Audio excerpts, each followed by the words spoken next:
inaugural board meetings, we always elect our chair and vice chair and other positions. So I will be chairing the meeting until we have that election process. But my first order of business is to welcome Ramona Johnson from the Comox First Nation, who is going to do a traditional welcome and blessing for us. So thank you, Ramona, for joining us, and I will let you proceed. Thank you. Thank you. And thank you, everybody, for letting us do this by Zoom to be safe and warm in our homes. And on behalf of our people, I welcome you to the traditional unceded territory of the Comox First Nation. We are the Pentlach, the Tsotlut, the Tsahlitla, and the Iixan. And I'm very proud to be part of the Comox band, and also proud to be an elder with them now and carrying on elder roles, which are new for me, but I'm enjoying each one that I do. I am very fortunate to have my first name is Sotsahetsimga, which means giving, and my second name is Kilum Alaga, which means warrior, which was given to me as I fight through my journeys in life with my health issues. But I would like to say everybody have a great meeting, and thank you for inviting me to do the welcome. It's very important for us, and we appreciate you so much for coming and starting off the meeting with a lovely welcome. So you're welcome to stay and observe the rest of the meeting, but if you have other commitments, then you know, we understand. And yes, I think I will pass. Okay, well, we appreciate you. Have a great meeting, everybody. Thank you, Ramona. Ramona. Thank you, Ramona. You're welcome. Okay, so then the next order of business is to adopt the agenda for tonight's meeting. So I would ask for a motion to adopt the agenda unless there's, as presented, unless there's any changes in the agenda. I'll move to adopt the agenda as presented. I can second it, Sarah Jane. Okay, so then I would call all in favor. Okay, thank you. So we passed unanimously. Okay. So then the next order of business is the appointment of scrutineers and the description of the election process.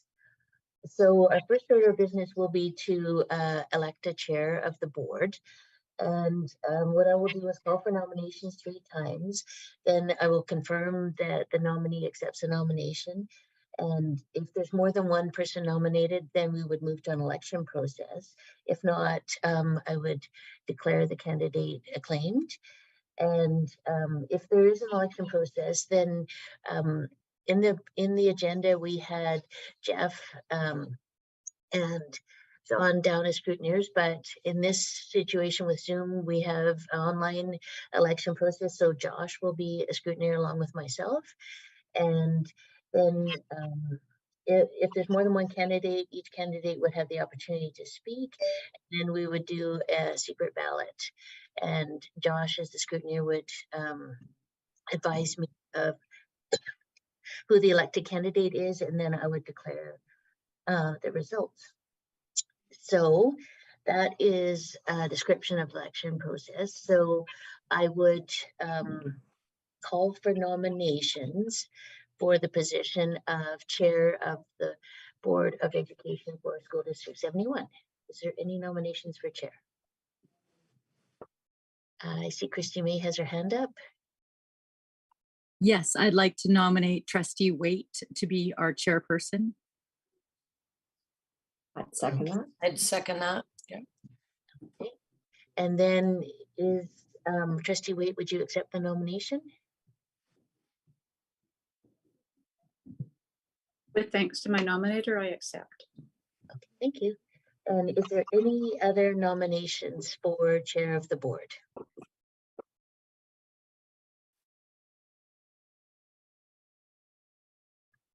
Okay, and for a third time, is there any other nominations for the position of chairperson for School District 71?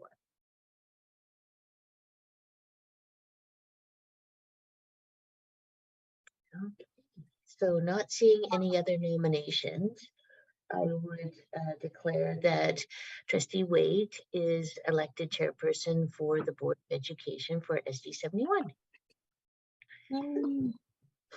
Congratulations, trustee Waite. So now my portion of this agenda is is finished, and I will turn the chair over to Chairperson Waite, sorry, excuse me, for the remaining elections and the chairing of the meeting. So congratulations, thank you. Thank you. Thank you. Thank you very much. Okay, so the next item on our agenda tonight is the election of the board vice chairperson. So Brenda, our secretary treasurer, outlined the process that is going to happen throughout the night in terms of the elections and what we're going to do if there's more than one person who has accepted a nomination. So I will call for the first time for nominations of the board vice chairperson. Hi, Michelle. I'd like to nominate Susan Leslie for that position. And I'd like to second that. Thank you all. I don't know if we actually need to second, but it's wonderful. It's great. So thank you, Susan.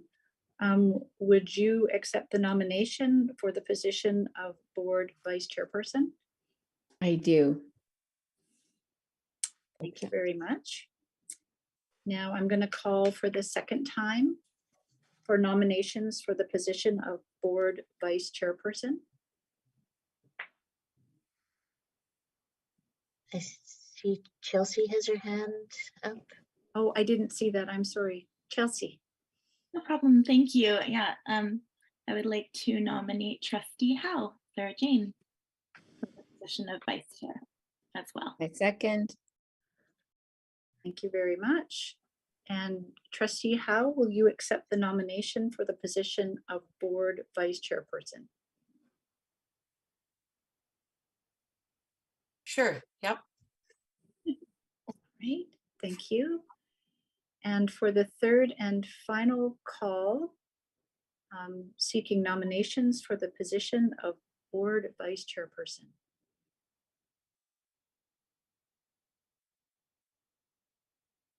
Okay, seeing no hands, I declare nominations closed, and we'll ask our election guru in the back to prepare a poll, an anonymous poll for the two candidates, Susan Leslie and Sarah Jane Howe. And Madam Chair, will they be able to give a minute sort of introduction as to who they are and why they might want to consider us voting for them as part of while we're waiting for that? Is that possible? Absolutely. So I believe in the information that we were provided that we would allow for 2 minutes. And so I always go in the reverse order model, and I'm just wondering if somebody can be the timer. Sure, I can. Okay. So Trustee. Can I interrupt? Yeah, please. Thanks. I'm actually not going to accept the nomination, if that's okay. I understand that there's some will for democratic process, but the point of me nominating Susan was just to give somebody else an opportunity to be in that role. So I'm actually just going to step down from it, and we can proceed with the meeting if that's okay with everybody else. And I'm really happy that somebody nominated me and that you guys feel like I would be great in that role. Maybe that's a role that I can try next year or another time. But I think I'm happy to have Susan step up and be that representative for the board for us. So thanks. Okay. I think we've done this before where we've been creatively supportive. And Josh got some practice that now he's ready if it happens again. And thank you very much, Trustee Howe, for considering the opportunity and then looking at it for in the future. So Trustee Leslie, congratulations on being acclaimed in the position of board vice chairperson. Thank you. Thank you, Sarah Jane. All right. Okay, so now we're moving on to the position for the British Columbia School Trustees Association Provincial Council. There is a main position and an alternate position, and I'm going to open up the floor for nominations for the main position for the BCSTA Provincial Council position. So I'm opening the floor. Looking for a hand. Trustee McConnell-Keane. Sure, I will nominate Trustee Caton Janice to for this role.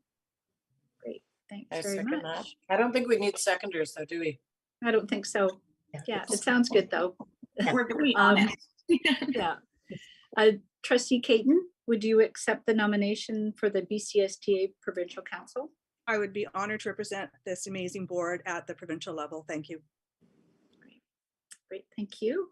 I'm going to call for this is the second call for the BCSTA Provincial Council position.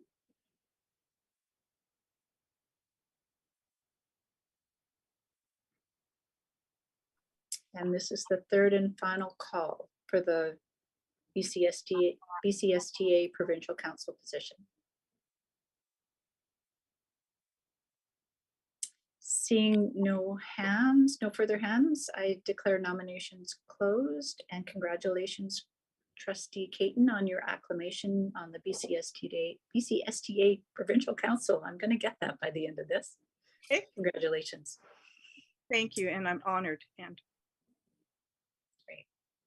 Okay, so now we're going to move on to the alternate position for the BCSTA Provincial Council. It's the first call for nominations. I saw Trustee Howe. Can I nominate Shannon Aldinger for that position, please? Great. And Trustee Leslie, I saw your hand up as well. I was going to nominate Shannon. Okay. Trustee Aldinger, do you accept the nomination for the alternate for the BCSTA Provincial Council? Yes, happily. Okay, great. So a second call for nominations for the BCSTA Provincial Council alternate.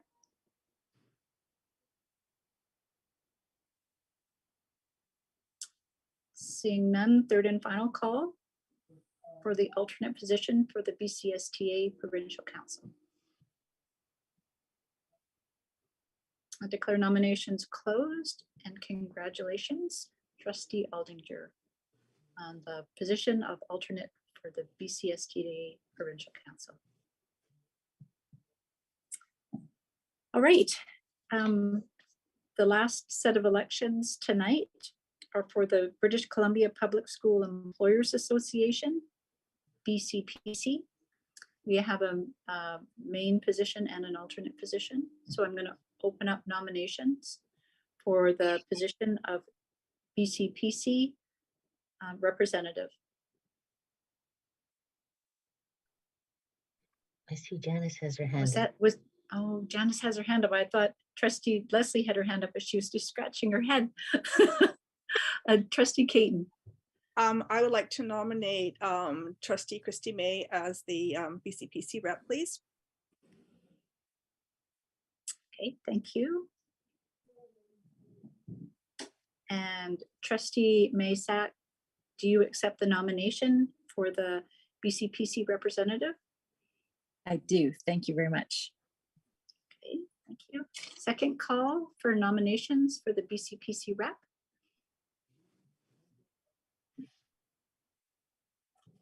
Third and final call for the position of BCPC rep.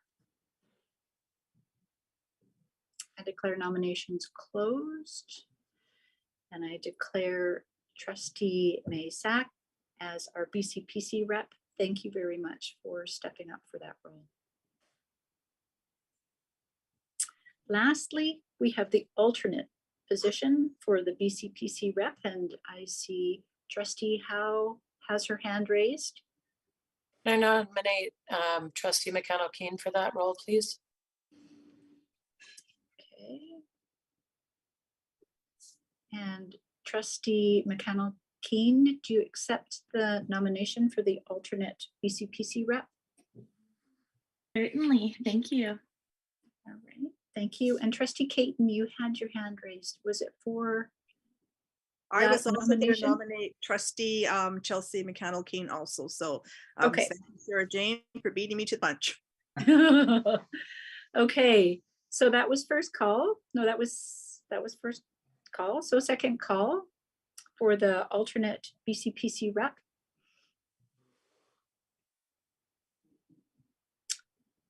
Third and final call for the alternate position for BCPC rep.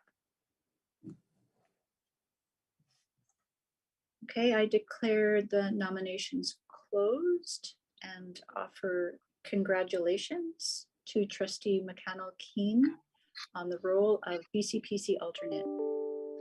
Thank you. Thank you. So was that like record time? Great.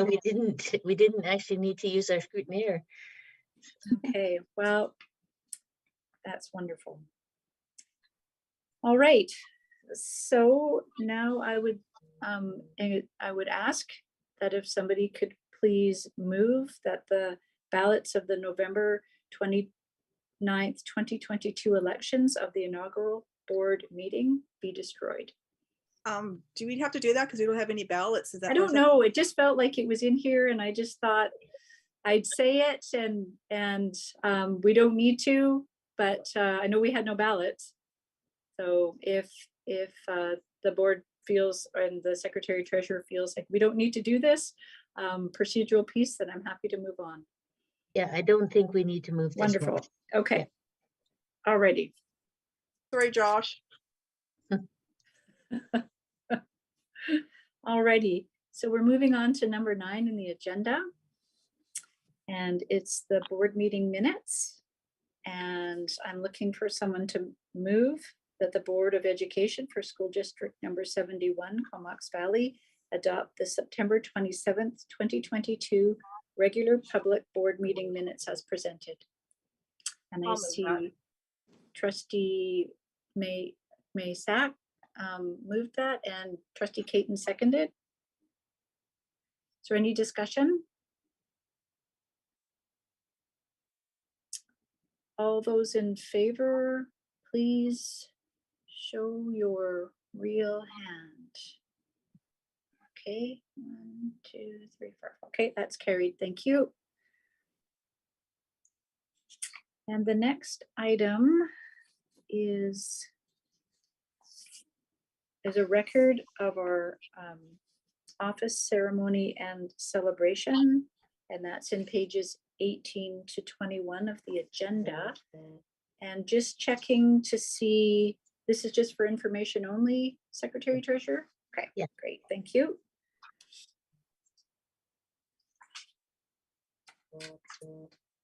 All right. So everybody has that in their package. Next is unfinished business, and I believe that there was no unfinished business in our agenda package and nobody brought anything forward. So next I'm going to move on to the record of the in-camera meeting minutes, and if I don't do this exactly correct, I apologize and I'll do it better next time. So September 27th, 2022 was an in-camera meeting. Receipt of and updates on 3 land and property matters, receipt of and updates on 1 legal matter, and receipt of and updates on 4 other matters. October 4th, 2022, receipt of and updates of no land property matters, receipt of and updates of no legal matters, receipt of and updates on 3 other matters.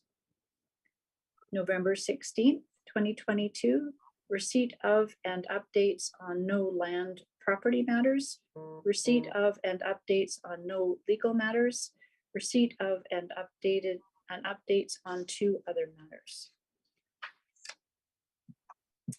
And just for clarification, this is just for information?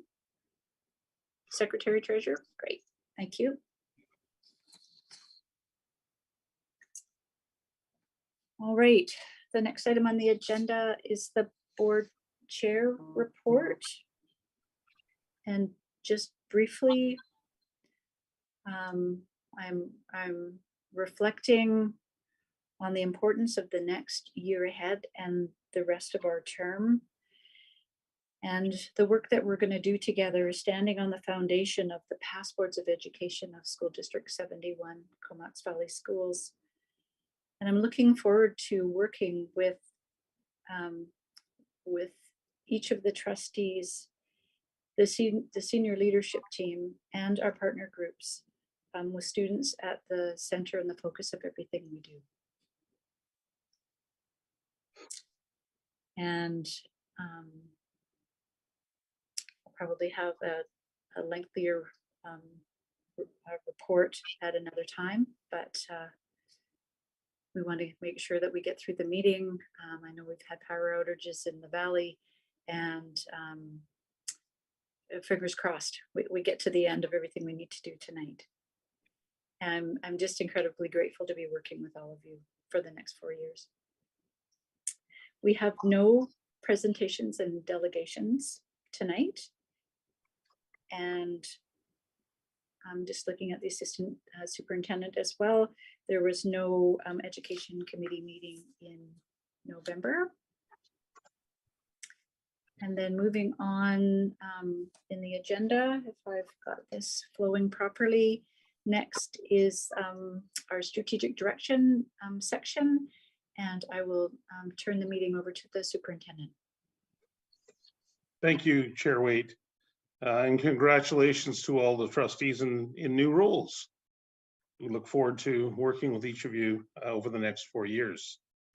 So we've got a few things on the agenda under strategic direction, and I've got a few of our directors who will speak to a couple of different issues, and I'll go through this as quickly as we can. So one of the programs that the district started, and it has been housed out of GP Vanier, is our grad attire program. And this is a program where grads who, for a variety of reasons, who may not be able to, who are facing financial burdens in terms of purchasing or getting grad attire, gowns or suits and whatnot for those special events. And it's a program that was housed at GP Vanier for many years and allowed individual grads to go and have a fitting and select an outfit that became theirs, a complete outfit. Well, with space being what it is and numbers growing, the space at Vanier we needed to repurpose it. So we were looking for a new home, and very kindly the folks at Comox Valley Dodge dealership opened their doors to the program, and it is located on the upper floor of that building. And so it is now open for grads. There's three sessions. They've had one already. I'm just trying to find my notes handy here. They had one session already, and it was very, very successful. And that was on November 19th. The next dates are December 10th, February 11th, and March 11th. And there is a YouTube link that'll be posted on our website to get more information. And any grad in the Comox Valley is eligible to get any of the clothing or items that they may need for those special events. And we just want to thank all the sponsors and folks that donate from the Valley and Comox Valley Dodge for the generous allowance of use of their space. So thank you. A great program. And I also want to send a thank you out to the staff at GP Vanier, who over the years have organized this event. So it's been wonderful. Well, after 2 years, we finally were returned with the Comox Valley School Band and Choir Festival. This was a festival that was held every year in mid-November and attracted choirs and bands from all over the island. And of course, during COVID, when everything was shut down, so was the festival. And there were attempts to do virtual festivals and so on and so forth. And this year we were able to return in person, and many of the senior leaders had the pleasure of being MCs. It was a wonderful event, and thank you to Jen Riley, who spent a lot of time organizing that on behalf of the district. And thank you to all the band and choir teachers in the district who spent hours and hours getting their bands and choirs in shape, ready to perform. Adjudicators from North America came and provided some valuable feedback for our students. So thank you very much. Trustees may have seen in the newspaper, we've gone out to our community and looking for some help. We have been our schools have been victim of vandalism. We've seen an increase over the last year, and we're working with Crime Stoppers currently to try and put an end to this. It's taking a community, people are stepping up. We're just asking our community to please help us being diligent. If they're seeing suspicious activities around our buildings, to please report it in. Our schools are a safe place. We want them to be a safe place for all our students, and having to use money to replace windows or painting when those funds could go to other student activities and initiatives. It seems like quite a shame to do that, to have to redirect those monies. So we're just asking our community to really help us out. It's destructive, and oftentimes it results in student work at those buildings being destroyed in the act of vandalism. So we really want to reach out to our community and say, hey, please help us out and keep our schools a safe place, and there's no place for vandalism. So we just extend that invitation out to our community. Along with return of band concerts, we're seeing a vast return of all our athletics, and our Isfeld junior boys volleyball team finished 11th out of 24 teams at the junior boys provincial championship in Kamloops this past weekend. So congratulations, team. 15 years and counting. That's how many years the Everyone Deserves a Smile project has been going on in the Comox Valley. Madame Stéphane out of the Cole Puntledge Park has been leading that wonderful initiative. Last year, the EDAS crew delivered 898 packages to local shelters and agencies, as well as an additional 400 packages to shelters in Victoria and Vancouver's downtown east side. The team is hoping to add to that number this year. Items that we're still looking for: woolen or part wool socks, toques, mitts, gloves, scarves of all sizes. The original target is to outfit 740 men, 511 women, and 103 non-binary. Most schools have donation boxes, and there are also drop-off boxes throughout the valley. Students from throughout the valley will spend December 8th and 9th putting together packages which will be delivered throughout the location in the Comox Valley on the weekend of December 10th. The delivery portion of the project will conclude on December 17th, with packages being taken to Vancouver's downtown east side. So thank you very much for all our staff and students that are involved in such a wonderful project. And thank you once again to Madame Stéphane for your amazing work and dedication to this project. We also have a few other highlights. Glacier View.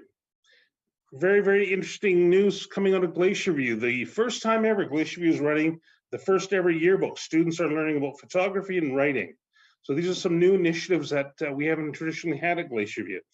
They've started a woodworking club at Glacier View with the support of Steve Clausen and volunteers. And currently students are making serving trays. It's going extremely well. And they have about a dozen students taking part. And they currently have a Healthy Connections group run by Indigenous support workers at an EA that is learning to make healthy foods, meeting new people, going for walks, and other activities. So congratulations to the staff and student of Glacier View for those initiatives. We really appreciate it. Mark Isfeld's reporting a number of holiday community supports that are in full swing. Shoebox campaigns, contributing to EDIS, Christmas hampers, and the such. And that's, Isfeld, I know those hampers are throughout our school system, and we can't say enough about the generosity of our students and their staff to support those who may not be able to enjoy those things at Christmas time. So it's been very good. Cumberland has also, Cumberland has traditionally had a Christmas lunch, and this year they're offering a festive breakfast, Friday, December 15th, with 2 seating so the entire student population and staff can enjoy. It's interesting to see how, as our schools have grown, we've gone from 1 sitting where everybody's there to 2 to bigger spaces. So Cumberland's there, and they're having a pancakes from the White Spot. The school cook up sausage, eggs, fruit. It's like a wonderful thing to happen, and a great place. And hopefully we'll make it up to have a visit. So congratulations to Cumberland. I would like to take this opportunity to congratulate and recognize the work of Trustee Aldinger for her work around advocacy, around understanding consent, and the work around preventing gender-based violence in BC. Recently, the ministry released a news release to the community, and Trustee Aldinger and the DPAC of SD71 was recognized for their advocacy work. It resulted in some direction being provided for school districts around consent agenda and consent education, as well as prevention of gender-based violence. So at the December board meeting, as part of a motion that the board passed in June, based on a recommendation from the DPAC, we will have a presentation for trustees on what our district is doing around prevention of gender-based violence and consent education, and as well, based on what the ministry is now directing and where we stand currently in those directions. So we'll be able to present that to trustees at our December meeting. As well, really exciting to see early in 2023, the province will be offering learning sessions through Safer Schools Together for parents and students about consent, online safety, and healthy relationships. So really putting resources available for our parents and our students. They have released 2 resources for staff, one for elementary and one for secondary. So we will have a wholesome presentation and discussion at our December board meeting, where Director Dixon and Director Lamoureux will go through a presentation with trustees and those watching the board meeting. And so congratulations on all your hard work. As well, in December, we will be doing a presentation to trustees about the equity scan. There'll be an opportunity at this point in time to reach out and ask for trustees to be part of that process. We will be identifying and we will be going over the 4 quadrants involved in that equity scan. We start in on some regional meetings in the early new year in January. There'll be our first regional meeting in Campbell River. And so we'll identify the 4 committees and send out invitations, hopefully prior to the break, to our partner groups, and looking for the volunteers on these very, very important committees and begin the work. It's a long road, and we're journeying down that road together, and really looking forward to that. So we will also have a presentation in December for our trustees on where we are at currently with the equity and what our next steps are in the near future. I'm going to ask that Trustee Lamoureux and our Assistant Superintendent Manning take a couple of minutes now just to share and give us an update about the Affordability Fund, where we are at. It's been a very, very busy time, and some of the community partnerships we've created around supporting food securities for our students and their families. So Assistant Superintendent Manning, over to you. Sure, I'll probably defer to Sean in just a minute, but what I did want to say, and what is really exciting to see is we're now starting to see money being spent on the affordability fund as those receipts come in and principals are beginning to purchase food and supplies and clothing for their students. It's really exciting to see. I have to say that Director Lamoureux has done the lion's share of the work on this. He's created some great tracking and accountability forms that our people are going to be using. We have to have a form completed by the end of December, early January, that just gives preliminary numbers for what we've done with the affordability fund. And I think I'll hand it over to Sean to talk a little bit about that part of it. Well, I think Superintendent DeMayo called me Trustee Lamoureux, so I'm not sure if I got elevated there to a new position, but I'll take that. It seems a little bit nicer than the director's one. So, yeah, as you know, Superintendent mentioned, we ended up having a meeting at the beginning of September that was organized by the superintendent, and it included PACs and community members, Lush Valley, admin, CUPE, Indigenous, and we just talked about the money that had been provided to our district, which worked out to just under about $1 million, and how the best way to utilize those funds within the criteria that was provided to be able to support our most vulnerable students and families within the Comox Valley. Assistant Superintendent Manning and myself kind of got a little support from the SOUP district, and we ended up creating a pyramid of intervention where the bottom part of the pyramid ended up placing the majority of the money with schools under the main reason that they know their students best and they know how to support their students and their families best. The second kind of level was bringing in all the community members, so things like Lush Valley, food banks, our community schools. And then the top part was more kind of specialized, where some of our families were involved, say with the ministry or supporting dental or vision. And the big thing that we were really keen on is just making sure that all those levels would guarantee we were hitting our most vulnerable families, not once, twice, possibly 3 times. So no one would be left out. As Assistant Superintendent Manning mentioned, all the money was distributed really quickly, about mid-October, after some great work from the finance department.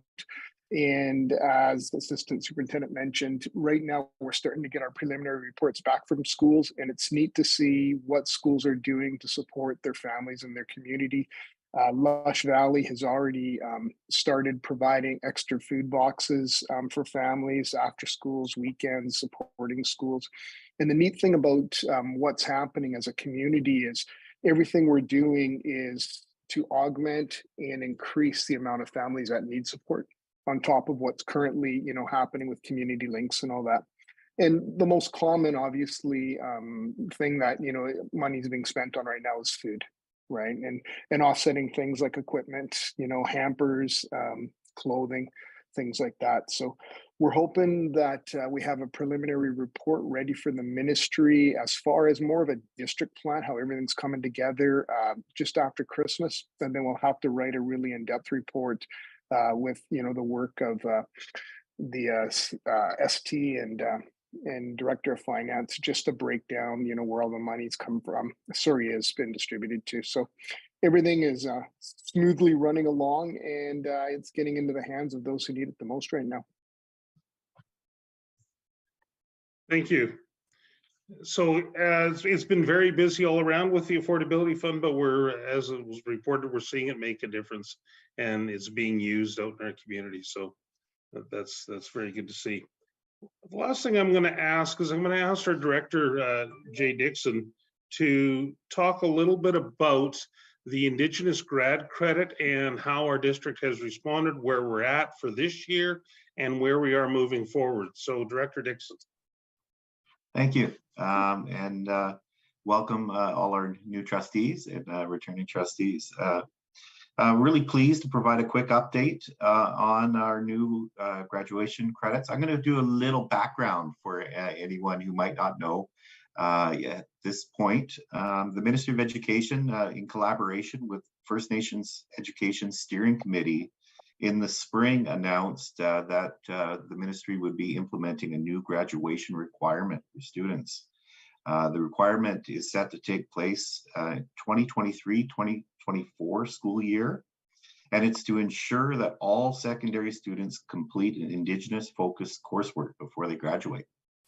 And this change to the grad program involves adding a requirement for secondary students to complete 4 credits of Indigenous focused coursework. So for example, these credits could include one of the existing Indigenous focused provincial courses like English First Peoples 10, 11, 12, or BC First Peoples, or a First Nations language course in a grade 10 to 12 level, or a locally developed Indigenous focused BAA course. So in the spring, we quickly received this information, and we worked with our secondary schools and our Indigenous education department to really pivot towards how do we ensure our current grade 11s, so our grade 11s of this year, are going to meet those requirements. And what we did in the spring was started looking at our course offerings. And as a district, we agreed that all students would be registered and participating in English First Peoples 11 in 2022-2023. And to support our teams, we invested in the spring and summer in resources for all our EFP 11 teachers and schools. We provided release time and a workshop for teachers, which was great. It was supported by our Indigenous Ed department and our curriculum support teachers. In August, our teachers worked together and collaborated on their Pro D days. And throughout the spring into the summer, we were messaging to our school parents and community about the upcoming changes.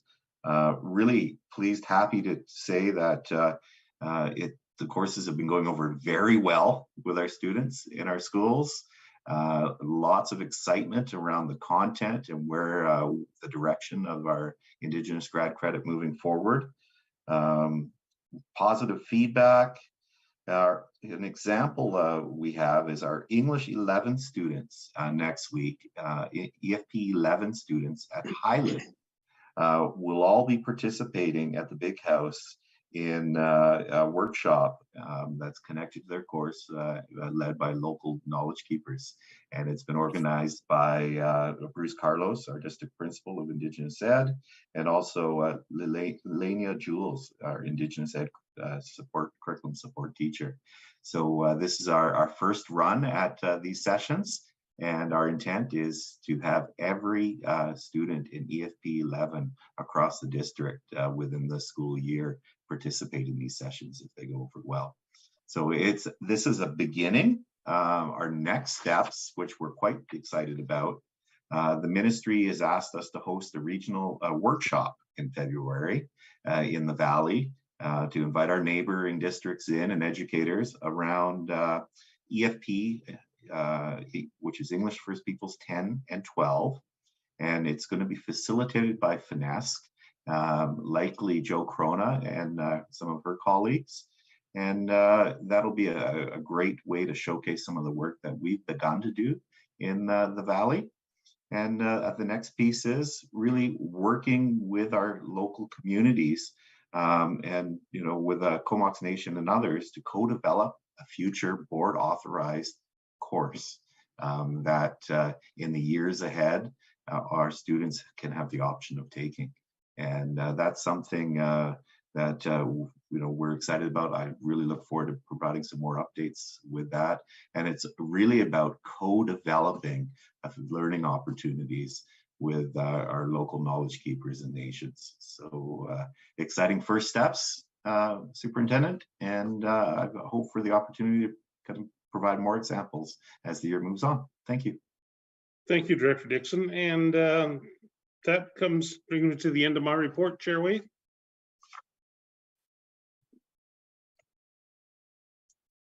Thank you. Next, we will, that's a lot of information. I was busy taking notes. And I see Trustee Caton, did you have your hand raised? Yes? Oh, we can't hear you though. try this again. I'm sorry, my That's way power- better. Yeah. I'm in a power flicking out at work. We're on a generator right now. So if you lose me, I apologize. Through you, Madam Chair, to the superintendent. These sessions at the Big House, the students, would trustees be able to attend if we just to observe it as, as part of understanding what's happening in the district? Is that something that's been considered, the availability for us to maybe be observers during this great event that I'm so excited our district is doing? Director Dixon, I think we could make those arrangements. Yeah, that's something we can look into. The first session will be on Tuesday, and we can connect with Bruce Carlos and Lelania to see if there's space available and follow. If any trustees are interested, if you could just send me an email, and then I will forward that to Bruce, and we'll get a response and hopefully be able to get trustees in on that. Thank you. And we have there should be future sessions as well if you can't make Tuesday. Okay, thank you. Any other questions, Trustee Aldinger?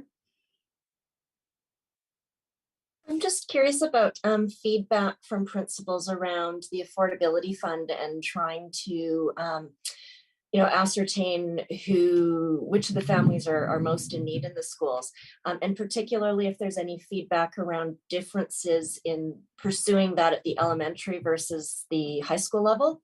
I would think that the elementary school level would be somewhat easier because you have parents coming into the school more, and kids of that age are more open and reflectively honest about what's going on, rather than maybe internalizing, not wanting to share as much in high school.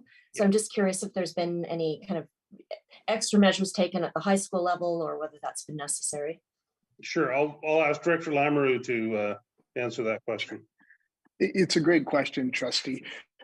What happened is we are fortunate that during COVID, Lush Valley came on board with our district and supported a lot of our families that needed support during that time. And they kept a list of all of those families. On top of that, we produced for all our schools a direct link to Lush Valley that we know nothing about. And it was on the website, as well as some schools sent it to families, whatever local way they decided to do it, so that there are quite a few families that are being supported that the district just doesn't know about. And it's all the way from the islands, because we provided funds for food banks, we provided funds for the schools, for community schools, all the way to Black Creek. On top of that, any counselors, any youth and family workers, any ISP workers who identified families could fill it out on their own, could send it directly to Lush or to the food banks without us knowing. And that's what's been happening. So we actually, working closely with the community, are supporting a ton of people that have self-identified without the school actually even knowing about it. So that kind of addresses that whole aspect, as well as the ones that we can identify a little bit more readily because of, it being visible, etc. We also, within the 3 levels of the pyramid, will have situations where MCFD will identify a family unrelated to us. They'll just let us know and we'll take care of that. Or families will get identified through other families, just letting us know, here's a link, filling it out. So it is being tracked, but not individually, so that we know any names when it goes directly from a family to the community. Thank you. I hope that answers your question. Did it answer your question? Okay, and I see Trustee Caton has her hand raised. Yes, thank you, Madam Chair, and through you to the Superintendent. Another question to Sean regarding this. So with the winter break coming upon us within a couple of weeks, and students being off for 2 weeks, and this is how we're supporting them, are there processes put in place to support those families and students over the winter break where they will need extra because they're not in school with counselors and teachers? I'm wondering how this is going to look for that 2-week period when they're not actually in school and we don't really see them. So there's 2 parts to that. How's it looking at? There's 2 parts to that. One is right now we're actually supporting families at night and during the weekend. That's how far we've kind of advanced to, as well as we're augmenting all of the hampers that the district already does. Okay, and I think last year it was well over, I think it was 300, Superintendent DeMayo mentioned. On top of that, we're actually in discussions with the food bank, all of the complete packages. So turkey, family, a week's worth of food, the gifts for children, et cetera, all of that, the food banks that have provided funds to be able to support families during that time. And it's not just for food, it's for clothing, it's for rain gear when it's, snow boots, all of that type of, commodities that families need. So it's definitely happening.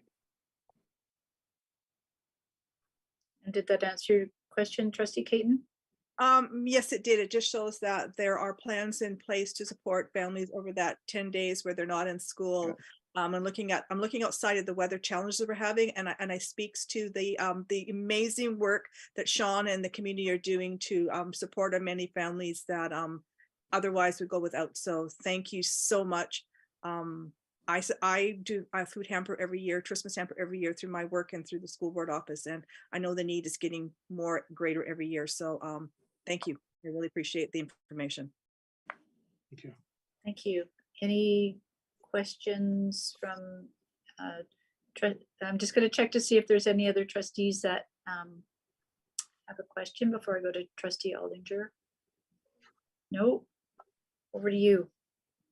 Just quickly, I'm wondering if the district's kind of keeping track of numbers of families being helped, and whether,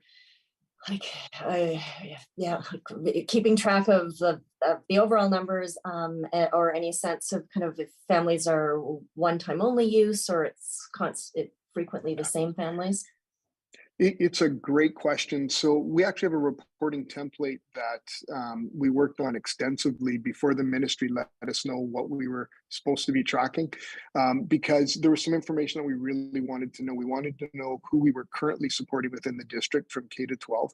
We also wanted to know all of the additional families within SD 71 that the influx of funds would be able to support, and what that breakdown would look like. So right now, every school has to actually, they've given us a preliminary report.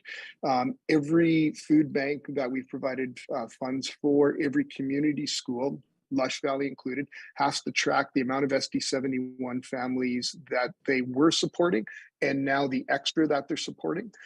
They have to break down their report not just into food, but into equipment. In some cases, like Lush Valley as an example, is supporting, a few hundred more families. They actually needed extra equipment. They needed things like the ability to deliver these, food boxes at night and during the week. And so all of that's being tracked, from numbers to the amount of money being spent. That is it going towards clothing?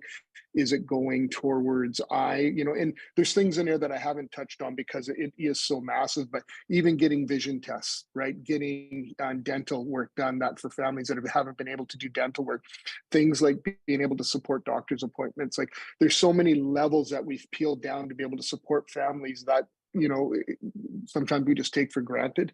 So it's all there. It's all being tracked. And I'm sure, I'll take a guess, Superintendent DeMayo, would probably know more than I would here. But in the end, the final report that we do, I think should be shared with trustees as well, to everything that the community is working so closely with the school district to support, such a large group of people. And we'll be able to share that out, our final report that we submit to the ministry in terms of the extent of the support that we were able to offer this year with these funds. Thank you. Trustee Howe, I saw that your hand was raised. Do you still have a question? No, my question was answered. Thank you. Okay, great. Thank you for this. We received the money, or were told about the money in late August, and our district has done an incredible job trying to get the resources to where they need to be as quickly and as thoughtfully as we could. It's really quite incredible.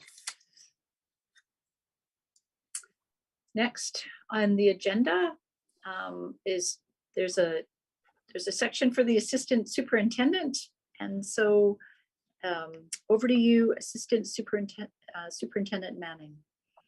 Thank you, Chairman Waite. I just want to take a little bit of time to do a couple of quick verbal updates. Most of you realize that we worked very closely with Comox First Nation last year, working on their local education agreement, and we signed that off in August. But we just wanted to give the board a quick update that we were able to successfully fill the position of the Comox Success Advisor and just onboarded her today. So she got all her paperwork in and completed, and she will actually start her first day of service with us tomorrow. So we're very excited to have her on board, Natasha Reinke, and we'll be working with her and developing that program as we move along. So that's really exciting, good news.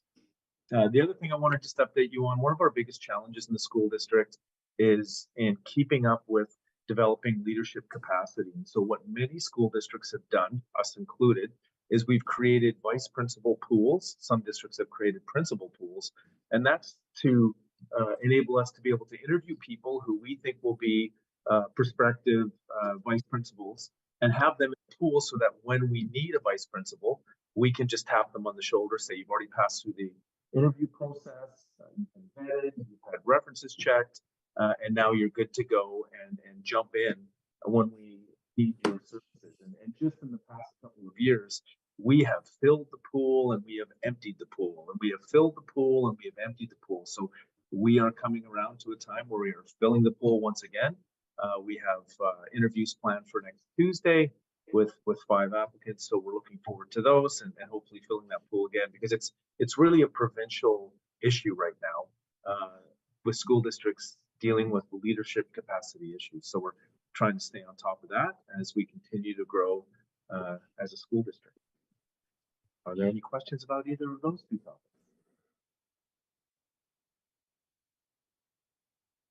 Okay, thank you. Don't see any hands. Thank you very much, Assistant Superintendent Manning. Secretary Treasurer Hooker, over to you. Thank you, Madam Chair.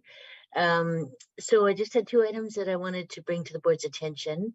One of them was just a briefing note that's on page 23 of your board package, and it's just for information. So we just wanted to note that sometimes when we have technology that the district can no longer use, sometimes old laptops or iPads, or in this case was a photocopier that we had used in our in the the print shops, right? And so we no longer needed it, and we were able to donate it to a local community group. So this is just for information only. And then the next item I had to bring to the board was just an update regarding a process that we initiated with the former board. So we hired a consulting company to help us do some better forecasting and projections around enrollment growth and real estate developments in the Comox Valley. So we've seen a significant amount of growth lately. So we contracted with a company that does development-based projections that we will present in conjunction with our Beauregard projections. And this is also a report that we're preparing that will help us with our consideration for school site acquisition charges and development fees for all the 3 municipalities. So we have the Comox Valley Regional District, we have the town of Comox, the village of Cumberland, and the city of Courtenay. All, you know, we've given them all notice that we're considering school site acquisition fees. And this report that we're preparing will support the need for those fees and look at the housing developments in the shorter and mid-term projections in the valley. So we have a draft report. It's not ready to be presented to the board yet. We're still working on ensuring that the information in the report is accurate, and we'll look to present that information for the December 13th board meeting. So if there's any questions regarding my report. Thank you very much. Trustee Howe? Yeah, I know that we'll be getting some more detail in December, Brenda, but just generally, are there some major areas in the district that we're kind of looking at that we kind of like, I know that there was some spots where we were worried and we managed to sort of slide through with with the space that we had, but are there any major kind of areas that we're looking at in particular? Yes, thank you, Trustee Howe. You know, it's as the development report and the projected housing developments over the next few years definitely support what our concerns were around the south end of the district. So Royston, Cumberland area is significantly growing, as well the Lerwick corridor. So we definitely are seeing challenges with Brooklyn, Valley View, and Aspen. And so it supports what we had thought previously, and it gives us really good information on how the yield rates in certain types of housing developments would impact the schools in the area. So we're just initially, we have a draft report. We're just doing the analysis on that and double checking it, making sure it matches up with our Bergar projections and our own local knowledge projections. And it definitely supports what we have known. And I know it was a difficult decision last year when there was a boundary change for the Royston catchment to move some students over to Courtney Elementary, but the report definitely supports the need for that, and that was, you know, proving to be, you know, a very good decision for the district as far as making sure the kids had classrooms to go to. So, thank you, Trustee Howe. Trustee Caton? Thank you, Madam Chair. And I guess this is probably ties to the report where you're talking about that, is that listening to a recent conversation with the Minister of Education, she spoke to working with school districts with increasing enrollment. And I know that our district on the island, percentage-wise, we are one of the fastest growing districts with student enrollment, which is going to have a severe impact on our next few years on our buildings and on that one. And I'm wondering, with her work talking about working with school districts and capital planning, is there a process that we need to look at now, or is there something that we can do now sort of to get them, let them know that we really need to have some infusion in capital funding sooner rather than waiting till we have number of portables around the district? I'm saying, what do we do now to sort of offset what we know is coming down the pike with the amount of building in the houses, and looking at our percentage of rate? I think we're now percentage rate almost equal to or higher than Souk, which was after Surrey was one of the top two, and now we're right up there with it. So I'm wondering how this aligns with your report you're talking about and looking at getting that capital funding that we're going to need. Thank you, Trustee Caton. So we are definitely still growing, and we are amongst the fastest growing districts in the province. So we'll prepare a briefing note for the December 13th board meeting, kind of outline how much our enrollment has grown over the last few years, and the projections, and particularly the areas where we're most concerned about having classrooms for kids. And then I'm also going to turn it over to Director Hesselgrave to talk about our capital planning initiatives quickly. Sure, thanks, Brenda. I think what's really important to note is that we've clearly tied our district's growth into our 5-year capital plan. Every year at the end of June, we have to submit an updated capital plan, and all of the enrollment information we have supports and validates that plan. The challenge with the Ministry of Education is they will not fund something unless you are hitting certain thresholds. And those are thresholds that we're getting to now. And what it does is it informs their list of priorities going off the island and into the larger pool of funding. And I think we sit and we have regular, although we do a submission once per year to the capital branch, I have regular communication with them.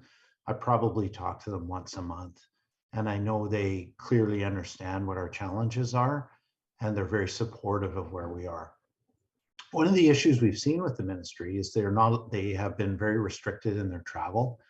We have a standing offer for them to come and visit and walk the hallways of some of our schools.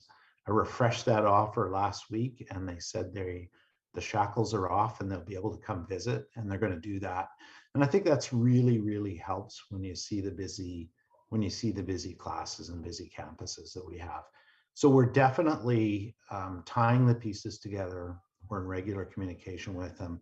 And our capital plan is focused on providing space in our areas of highest need, which is the southern end of the district, with follow-on in the Courtenay-Comox corridor. So those are in the capital plan, and the ministry has good awareness. Yes, and to we tag team them as well. So I'm going to be attending a capital branch presentation tomorrow and making sure that they you know, are very cognizant of our capital needs as well. Thank you. Any other questions or comments from any of the trustees? Okay, thank you very much for that information, and we look forward to the presentation and the briefing note at our December meeting, which is quickly filling. That's the third thing I have on the list. Next is the human resources section, and it's on page 24 of our agenda package, and I'm going to ask our Vice Chair Leslie to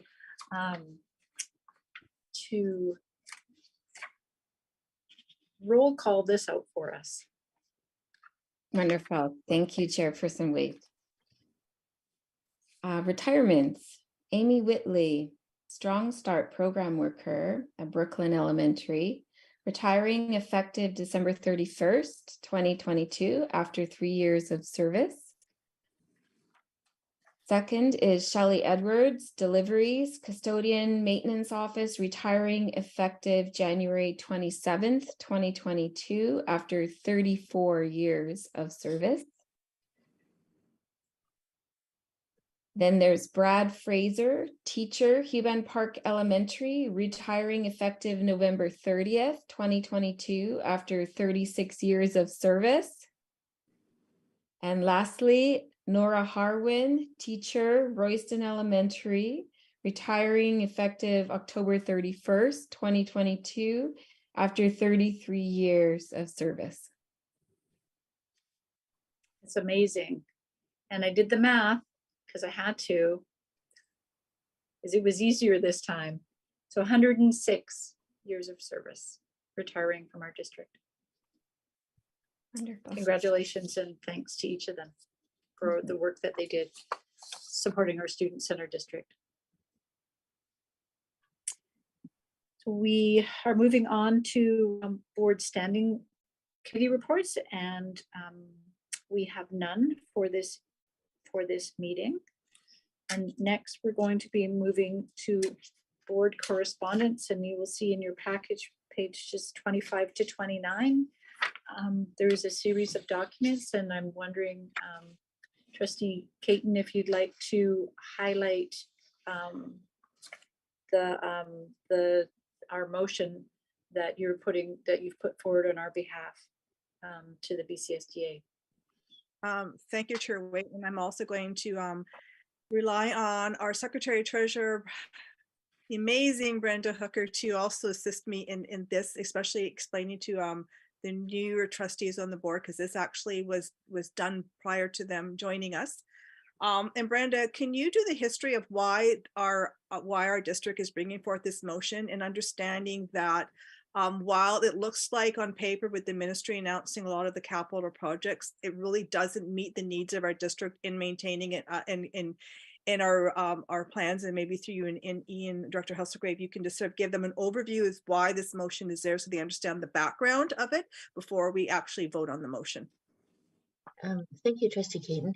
So we have been trying to address the capital needs for the districts for a number of years. So we have what we call an annual facility grant that the ministry provides as a special purpose fund every year for maintenance of your school buildings. So our district receives $1.7 million per year as special purpose funds for annual facility grants. So those funds are all the funds that we receive annually for the maintenance of all of our buildings. So all of our elementary schools, all of our secondary schools, our other centers, and it is through the really hard work of Ian and his staff that we are able to maintain our facilities in such good shape, because that money really doesn't stretch very far. And we were lucky a few years ago where the ministry announced some other smaller capital grants, like the school enhancement funds and some of the other special purpose funds, the playground funds. And so we do have the opportunity to apply every year for some additional funds that help us upgrade major expenses like an HVAC system, for example. So one HVAC system can cost us between $1.5 and $2 million just to upgrade a heating system and ventilation system in schools. And then we also really were fortunate in receiving the federal and provincial COVID funding, which we did use also towards upgrading a lot of those facilities and HVAC equipment. But the annual facility grant really doesn't stretch far enough for it. It covers everything from a building envelope to roof repairs to painting to supports staffing for the facilities department and other really expensive items, bathroom renovations, all of those types of things we generally put through with annual facility grant funding. And so with the cost escalations that we're seeing and the increases in utility costs and all those other pressures on our budgets, we were very concerned about, the pressure on our budget. We've seen escalations of 50 to 100% on some particular items that Ian and his team rely on regularly, like plywood or some other building materials. A lot of the construction materials have seen significant escalation, as well as labor costs have really increased.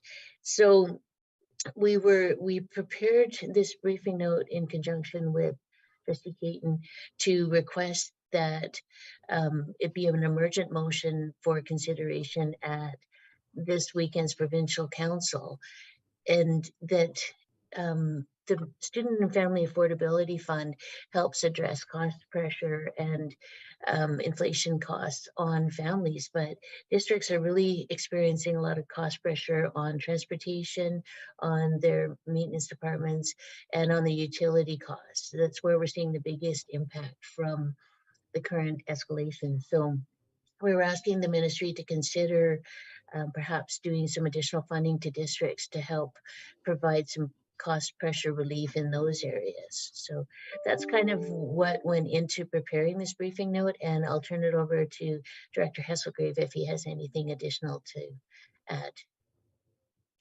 I think you hit the highlights. One of the things that I just like to put out there as a thought is that typically when we look at doing a good preventative maintenance program and maintaining the integrity of the buildings, we should be spending approximately 2.5 to 4% of building value on an annual basis.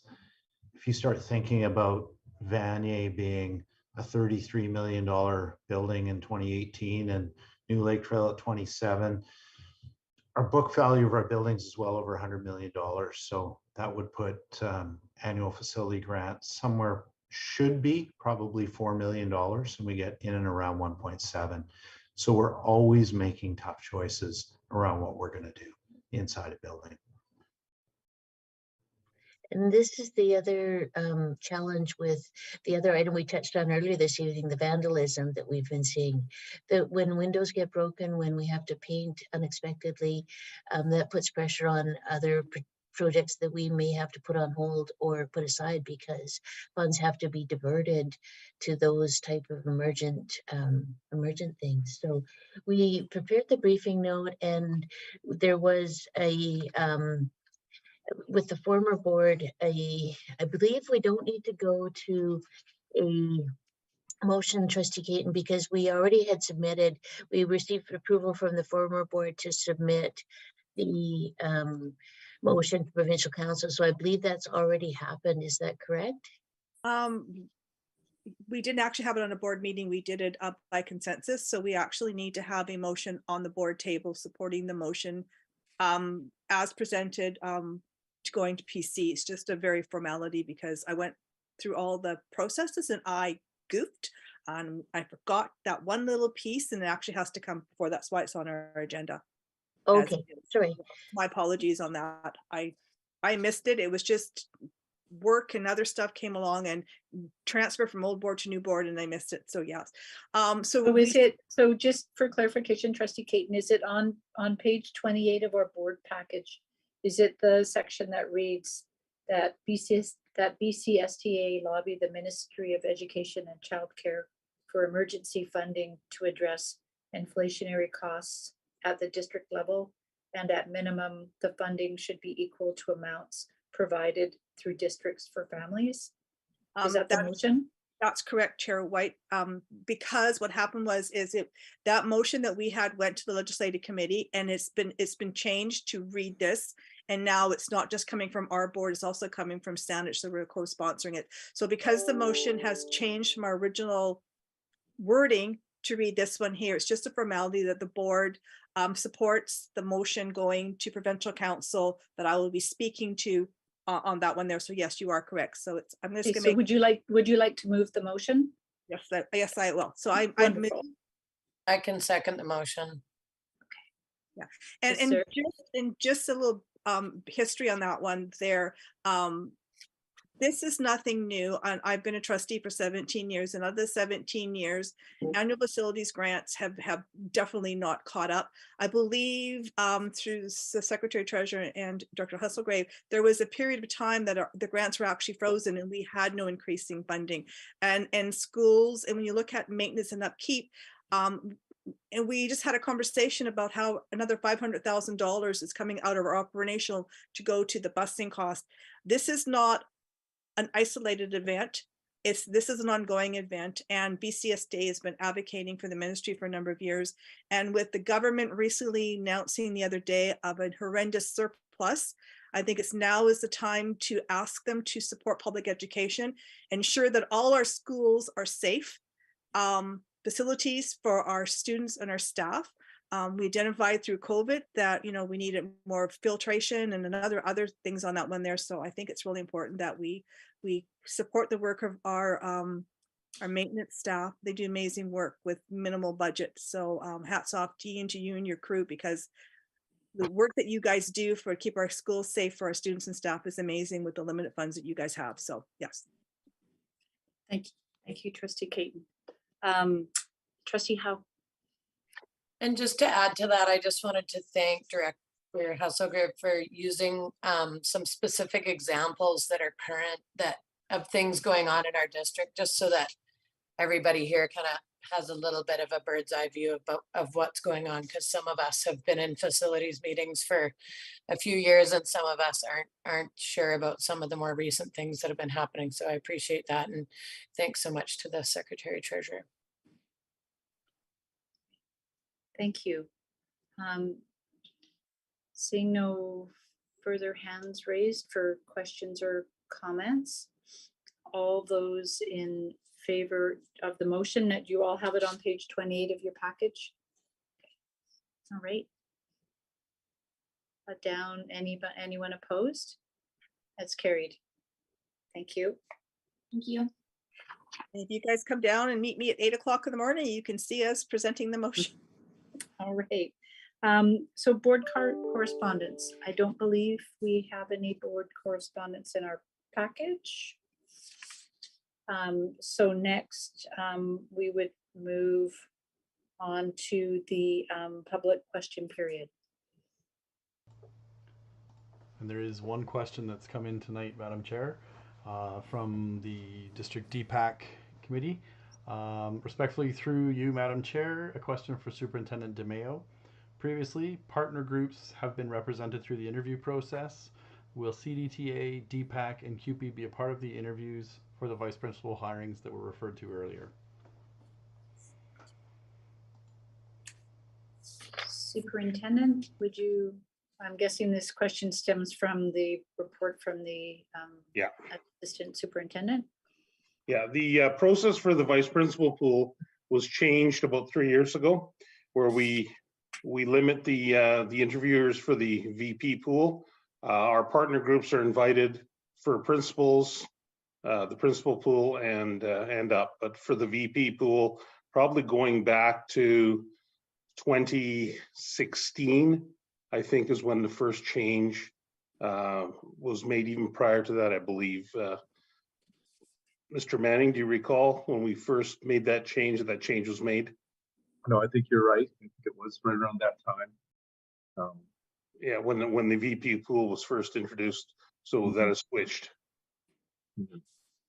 And being a trustee on the board, I will concur what the superintendent said is accurate. It was probably 2016-17 that process was actually changed. But the partner groups are all do all participate with principal interviews and placements, as well as directors and positions of those sorts. Thank you very much. I think it's not really a public question, but I think it's a valuable question. Trustee Masak, did you have a question that you wanted to just ask at the end? More of an informational? Yes, thank you very much, Madam Chairperson. Due to today with our first horrendous snowstorm of the season, I know there was a lot of confusion, a lot of late buses, things along those lines. So I know there was some concerned parents waiting and the buses were coming, there was just late.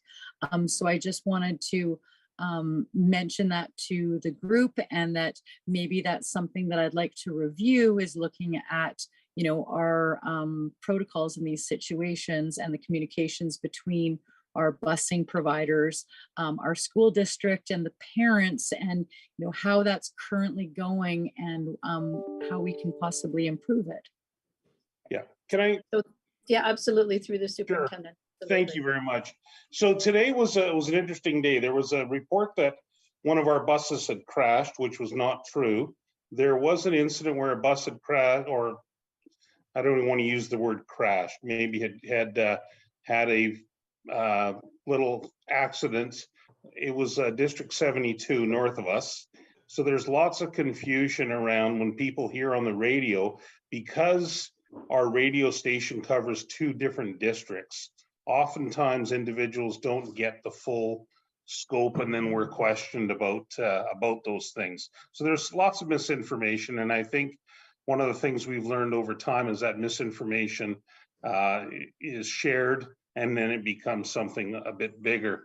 One of the things that we need to all understand, and I think support to get our community to work with, once our kids are at school, their parents have entrusted their children to us, and many parents would not be home. So we get asked the question, well, what about on days like that? Can't we run the buses early? Can't we send them home early?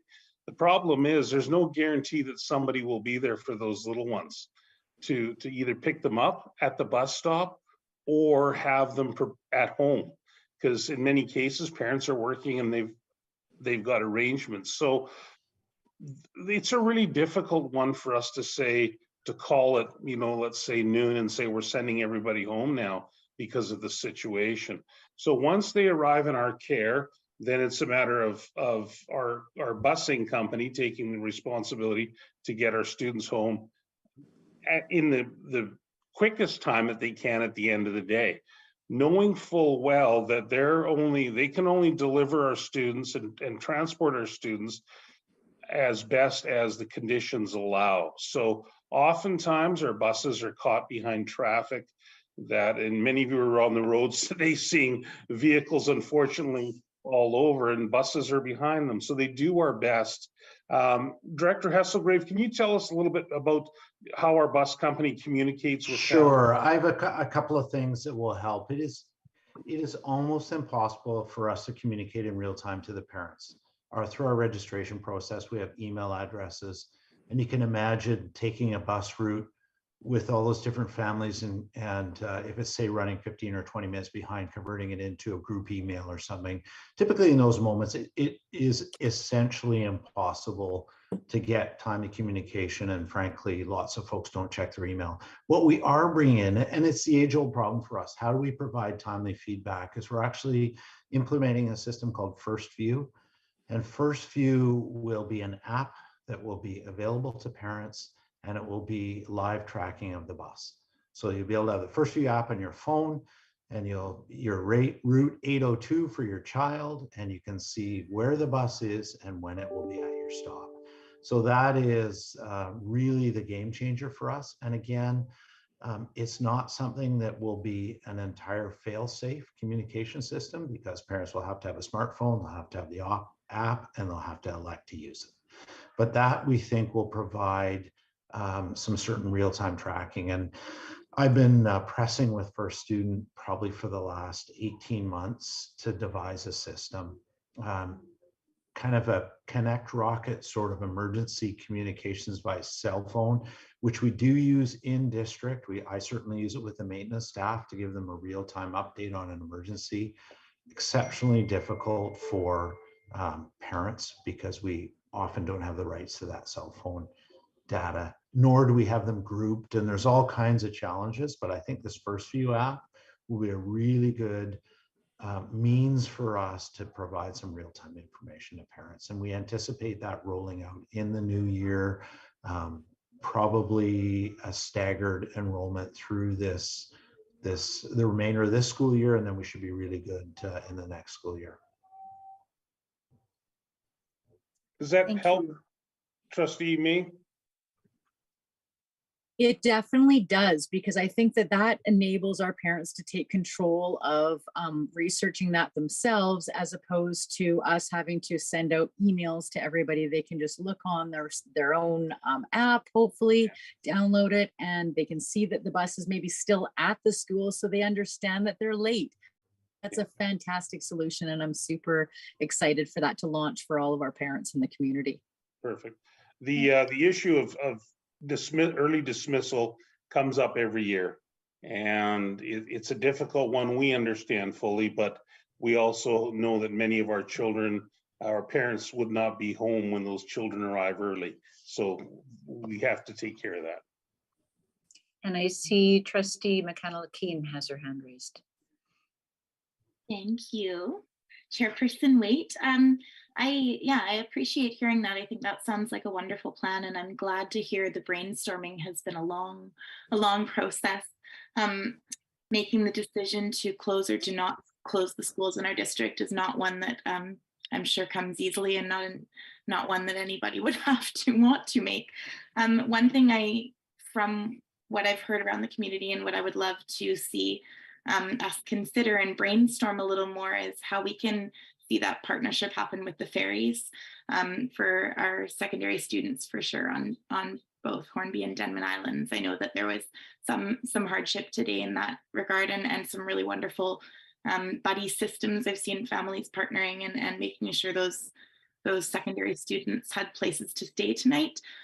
Obviously, that's a challenge, and First View might help a little bit with that. But I do think that maybe we can come together and help sort of with senior leadership doing some brainstorming to make sure that we have some communication, because if there's a way to get those students to a ferry before the ferries choose to end for the day, obviously that would be a wonderful goal, and to get those staff from Denman or Hornby hopefully back if they're residing on the Big Island, as we call it. But yeah, it's great to hear that there's some plans in the works, and we'll continue to do some brainstorming on our end as well. Sure. I can provide some context on the ferry if you wish. So I actually have the ferries have my direct cell phone number. And so when there is a challenge with the ferry and it looks like it's not going to run, the officer in charge on the ferry gives me a call. And today that call came at 2:25. And so today was a really tough day. And the call at that point was, we've shut down Hornby and we're making our last dash across with Denman. So that puts us in a really tough spot. because there's no alternative. And we do have a plan with the high school for them to ensure that there is a safe housing for each student that's affected by that. What we have done in the past is if I receive the phone call at noon and they say, Ian, at 2:30, we're going to make our last run, then we have mobilized the buses from First Student and run the kids back. So if we have adequate warning, we can do that. But really, we need in effect, at least 90 minutes, because we have to get a bus, a driver to Vanier, those kids hustled out of classes to the ferry and then on. So there's some complex logistics. We have pretty good lines of communication. I think for context today, pretty tough day, you know, from one that started out quite nicely, you know, and we're sitting right now in the North Island at 97 power outages. 15,500 people without power.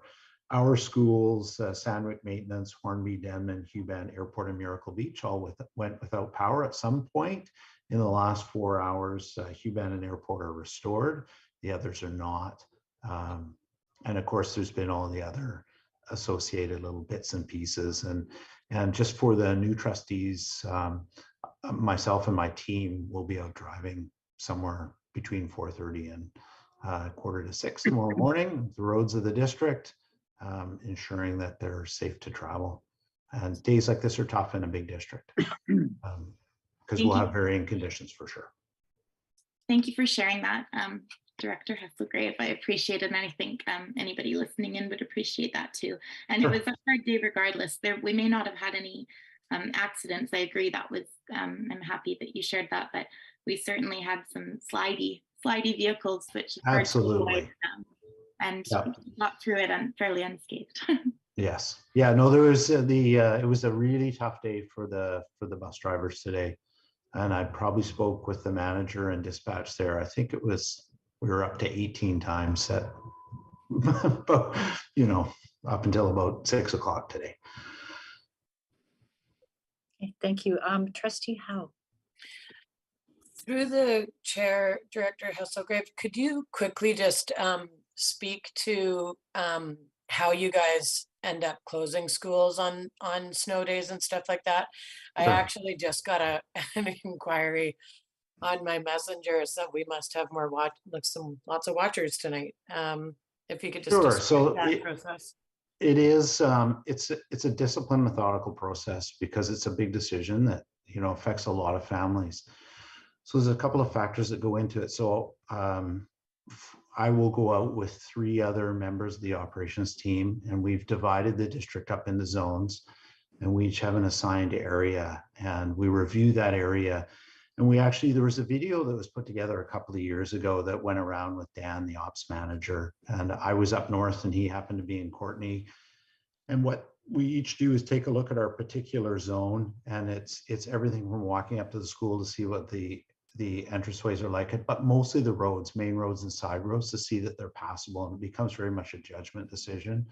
About 5:45 in the morning, the folks that are out will call to me, and then I'll essentially synthesize the data. And so I'm usually somewhere out near Miracle Beach. Then I'll call the superintendent with a recommendation on whether we should stay open or close. And that I like to make that call by 6 a.m.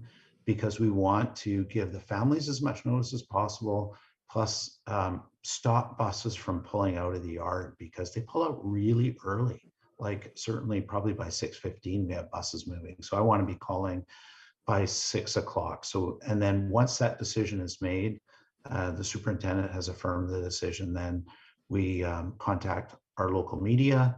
It goes onto the website and messages are pushed out to staff. So there's so probably for me, it's between 4 in the morning and 6:30 in the morning of being out on the roads and having a look. Making a call the night before is really tough. You So don't to really know what the superintendent, conditions did will you be want like. to? Sure. Sorry, Director Hesselgrave. I was just actually trying to find, there is a video and we will have that move that up from our news area to the front page of of our website. And it does follow the whole thing. It actually is a great example because it shows you get to hear the conversation between the crew and Director Hesselgrave. And then Director Hesselgrave phoning me at some awful hour at 5 something in the morning to make that final call. But great question. It is rarely, I think, have we ever made the call the night before. It's usually the morning of. And So before the other two trustees ask their questions, can I just confirm, Superintendent, it's also, the information is also placed on our website, is that correct? Correct. So we, through our communications director, its website, 97, the Eagle, Jet, our Facebook page, and any other social media pages we get on right away. Okay, so I had trustee Masak and then trustee Caton. And I was just gonna, sorry, I was just reminded that we've asked parents to sign up for texts. If they sign up, they will get a text as well that schools are closed. And that sign up procedure is on our website as well, informing of emergency closures. So thank you, Josh, for reminding me. Thank you. So trustee Masak. Thank you, Chairperson Waite. One little good news story I wanted to share is that I did have a parent comment about how one of the Miracle Beach buses had gotten stuck, that the bus driver stayed in the bus with the children the entire time, and that others came out, helped dig the bus out, put chains on the bus, and got things rolling again. And so I just wanted to, again, double check, what the process and protocols are there when we're in these situations. And also to ensure that, other elementary school drivers hopefully would follow the same protocols in those situations, because that might have been a scary situation for the children. But they reported how great their bus driver was when they finally did get home over an hour late. But everybody got home safe and sound, which is what we're all hoping for. So I just wanted to double check on that when we've got a certain amount of snow, if there's, chains are required on the buses in this kind of a situation, because if the buses are coming into the school and they're not chained up ahead of time, who's there to put those chains on for those bus drivers if they've got students on the bus and now they are required to stay with those students? So Superintendent, would you like to direct? Can I just suggest, there seems to be quite a few questions from trustees around this, and it wasn't a topic that the Director Hesselgrave nor myself had prepared a lot of material for. If this is a topic of interest for trustees, and maybe, I know December is filling up fast, but we would be more than willing to provide an overview. There's so many questions on this that we can get into the one-offs of, well, what if this happens, what if that? And I want to make sure that we address this properly. So if there is an interest from trustees that this might be something either through a board or an education committee that might be able to address sort of how that whole thing is handled. Just a suggestion. I think that sounds fantastic. Yeah, and being mindful of the time. So trustee Caton, what is your question connected to what the superintendent has offered, or is it? Yes, it does. But I also think it's just in case of a snow day tomorrow, and it's only because my question is, or a clarification. Comox Valley is a very unique, diverse weather area. It could be rainy in Comox, no snow, perfectly fine. Miracle Beach, Macaulay Road, Cumberland, Royston, horrible. And my question is, the schools that close, but people in Comox wondering why they're closed when Comox is fine. It's more the optics of why the district chooses to close all schools rather than piecemeal. Because tomorrow may be a snow day. We don't know that yet. But Comox, it may be perfectly fine. That was for clarification, because we get that every year. Why did we close the whole district when it was fine in Comox, not elsewhere? Superintendent, did you want to wait until you share the presentation next meeting, or is that? Yeah, I think we can wait, but it really rarely do we, because the buses are interconnected in terms of picking students up. It's very difficult to shut just one area. We have in the past, And Director Hasselgrave, correct me if I'm not mistaken, Cumberland, I believe, we closed because of severe snow in the past, or the islands, or Miracle Beach, some of the our more rural locations. But our busing is all tied together, so it really boils down to that. So it's unfortunate. It's not an easy decision. We do our best, and with keeping student safety in mind. So, and we can touch on that as well. Okay, thank you. Certainly a family topic, given I heard there's a foot of snow in Merville. So tomorrow looks like it's going to be probably another early morning for you, Director Hasselgrave and your crew. And thank you for all that you do and everybody else in the district to make sure that our schools are safe and our students are safe getting back and forth as well. With that, I believe we're coming to the end of our agenda.